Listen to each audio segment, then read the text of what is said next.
హైదరాబాద్ లో మరోసారి డ్రగ్స్ కలకలం రేగింది. హీరోయిన్ రకుల్ ప్రీత్ సింగ్ సోదరుడు డ్రగ్స్ తీసుకుంటూ పట్టుబడ్డాడు. సైబరాబాద్ పరిధిలోని రాజేంద్రనగర్ డివిజన్ లో డ్రగ్స్ సరఫరా చేస్తున్న మొత్తం 5 నైజీరియన్లను పోలీసులు అరెస్ట్ చేశారు. ఆ సందర్భంలో నైజీరియన్ల నుంచి డ్రగ్స్ కొనుగోలు చేస్తున్న మరో 5 కూడా అదుపులోకి తీసుకున్నారు.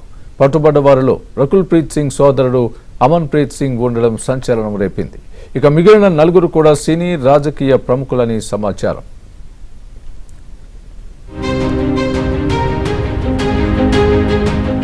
హైదరాబాద్ లో మరోసారి డ్రగ్స్ గ్యాంగ్ కలకలం రేపింది. అంతర్జాతీయ డ్రగ్స్ ముఠా పోలీసులకు చిక్కటంతో ఒక్కసారిగా భాగ్యనగరం ఉలిక్కిపడింది. ఈసారి పట్టుబడ్డ వారిలో అనేక మంది సినీ వ్యాపారులు, సంపన్న వర్గాలకు చెందిన వారు ఉండటంతో పోలీసులు కేసును ఛాలెంజింగ్ గా తీసుకుని దర్యాప్తు చేస్తున్నారు. 2 నైజీరియాలతో సహా మరో 3 అరెస్ట్ చేయగా 2 నిందితులు తప్పించుకున్నట్లు పోలీసులు వెల్లడించారు. ఈ ముఠా ఇప్పటి వరకు 2.6 కేజీల కొకైన్ అమ్మినట్లు పోలీసుల దర్యాప్తులో వెల్లడైంది.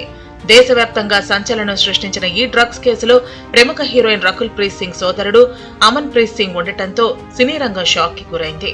గతంలో రకుల్ ప్రీత్ సింగ్ డ్రగ్స్ కేసులో ఆరోపణలు ఎదుర్కొంటున్న సమయంలో తాజాగా ఆమె సోదరుడు నేరుగా డ్రగ్స్ తీసుకుంటూ దొరికిపోవడంతో కేసు తీవ్రత మరింత పెరిగింది.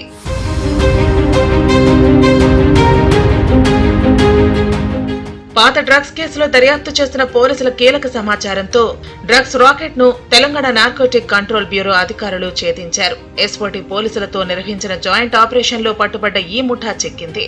హీరోయిన్ రకుల్ ప్రీత్ సింగ్ సోదరుడు అమన్ ప్రీత్ సింగ్ తో పాటు పలువురు పేర్లను పోలీసులు బహిర్గతం చేశారు. వీరిలో పలువురికి డ్రగ్స్ పాజిటివ్ రాగా మరోసారి వారికి టెస్ట్ చేయనున్నట్లు పోలీసులు తెలిపారు.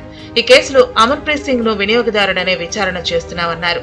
డ్రగ్స్ గ్యాంగ్ కు చెందిన కీలక సూత్రధారి ఏబుకా సుచి పరారీలో ఉన్నారని, అతడిపై 2 లక్షల రివార్డు ఉందని డీసీపీ శ్రీనివాస్ వెల్లడించారు.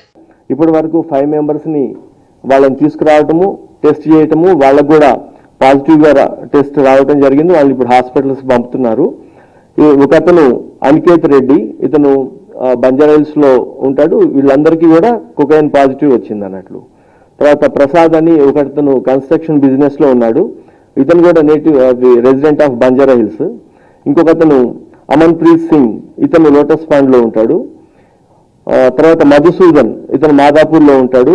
నిఖిల్ ధావన్, అతను పంజాగుట్టలో ఉంటాడు. ఈ 5 పాజిటివ్ మన దగ్గర కిట్ లో, యూరిన్ టెస్ట్ కిట్ లో ఇమీడియట్ గానే పాజిటివ్ రిజల్ట్ వచ్చింది.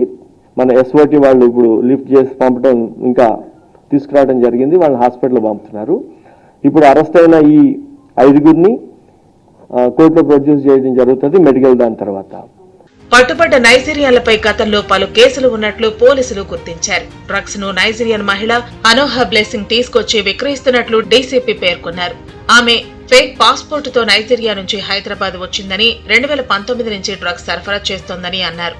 ముంబై, గోవా, బెంగళూరు ద్వారా 6 నెలల్లో 2.6 కిలోల కొకైన్ హైదరాబాద్ కు తీసుకొచ్చిందని, ఈ 6 నెలల్లో 30 మంది వీఐపీ కస్టమర్లకు కొకైన్ సరఫరా చేసినట్లు గుర్తించినట్లు తెలిపారు. అనోహా బ్లెస్సింగ్ గతంలో ఉస్మానియా యూనివర్సిటీలో చదువుతున్న సమయంలో నకిలీ టీడీ సమర్పించి పోలీసులకు చిక్కింది. ఆ కేసులో 2 ఏళ్ల శిక్ష అనుభవించి బెయిల్పై విడుదలై తర్వాత హైదరాబాద్ లో ఉంటూ డ్రగ్స్ అక్రమ రవాణా చేస్తున్నట్లు పోలీసులు గుర్తించారు. ఇప్పుడు ఈ అనూహా బ్లెస్సింగ్ అనే ఆమె 2019లోనే కేసులో ఉంది ఇక్కడ ధూల్పేటలో. కాబట్టి వీళ్ళందరూ అసోసియేషన్ ఎప్పుడు స్టార్ట్ అయింది అనేది ఇంకా కరెక్ట్ క్లారిటీ లేదు. 1.5 years నుంచి నడుస్తూ ఉంది అని రఫ్లీ ఒక ఐడియా ఉంది. బట్ కాంక్రీట్ గా 2020లో ఇప్పుడు ఇతను ఇప్పుడు మన సత్య వెంకట గౌతమ్ కూడా 2020లోనే డ్రగ్స్ కేసులో ఉన్నాడు. ఈమె 2019లో ఉంది. అంటే వీళ్ళందరూ ఒక కేసులో ఇన్వాల్వ్ అయిన వాళ్ళే. అయితే వీళ్ళందరూ ఎప్పుడు అసెంబ్లీ అయింది అనేది ఇక 1.5 years నుంచి ఇది ప్లాన్ చేస్తుండొచ్చు. ఇప్పుడు మనకు తెలిసిన దాని ప్రకారము ఫస్ట్ హ్యాండ్ ఇన్ఫర్మేషన్ లో 20 times హైదరాబాద్ తీసుకునే ఈమె వచ్చిందని చెప్పి ఇన్ఫర్మేషన్. డ్రగ్స్ కేసులో అరెస్ట్ అయిన వారి వద్ద ఉన్న మొబైల్ నంబర్ల ఆధారంగా కేసు దర్యాప్తు చేస్తున్నట్లు పోలీసులు వెల్లడించిన నేపథ్యంలో దర్యాప్తులో పలువురు రాజకీయ, సినీ రంగానికి చెందిన ప్రముఖుల పేర్లు బయటకొచ్చే అవకాశం ఉన్నట్లు సమాచారం.